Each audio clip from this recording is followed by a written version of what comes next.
Why did you decide to open a record store? I started this business in 1988, but I've been self-employed since 1984, so that's 34 years now.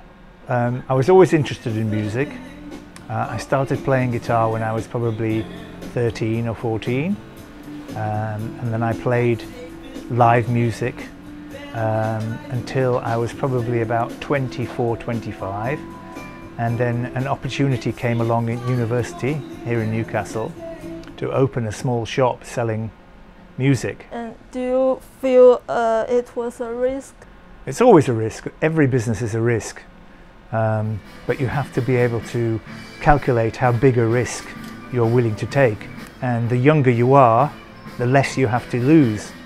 What do you find to be an everyday struggle running a record shop? If you run a record store that is just selling new items, so that's new releases by new bands or reissues by old bands but on new vinyl, then it's always going to be a struggle, because in the 70s and 80s and the 90s, records and music, CDs or records, were part of what you call FMCG goods, so fast-moving consumer goods.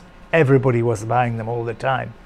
Now it's become more of a niche, so you can't rely on turnover to make your money.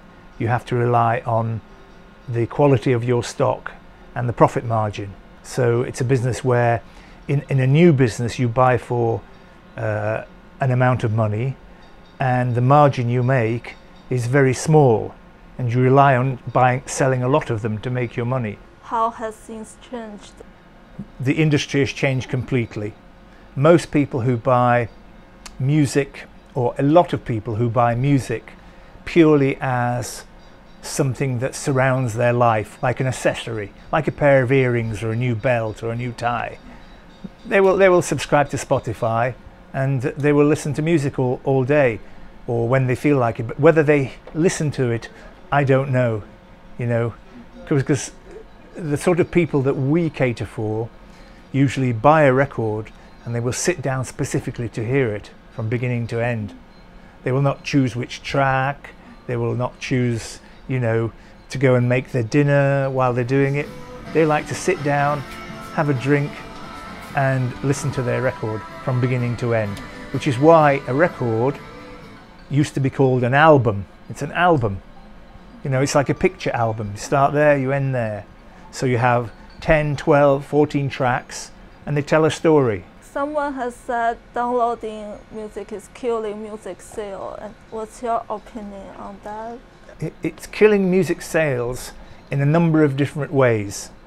And the main impact is for the artist, who is receiving much, much less money for each sale of his or her album, as opposed to selling a physical product, you know. If you'd asked me this question 10, 12 years ago, I would have said that the record companies were in a very happy position in that they had sold all their manufacturing plants and everything else off. If you take Universal Music, for instance, they produce a constant stream of luxury products, usually only available online at a very high price, because it costs them to make a lot of money, and they sell it direct to the fans of the music. So if you're a fan of a certain band, they will produce a luxury version of an album with new books, new tracks, CD, big box, and they will sell it to you at a lot of money, because they feel they see it's much easier for them to sell that than to try and sell it to a shop, where the shop has to put its profit margin on and then try and sell it to the customers. How do you think, where will the vinyl records be in the far future?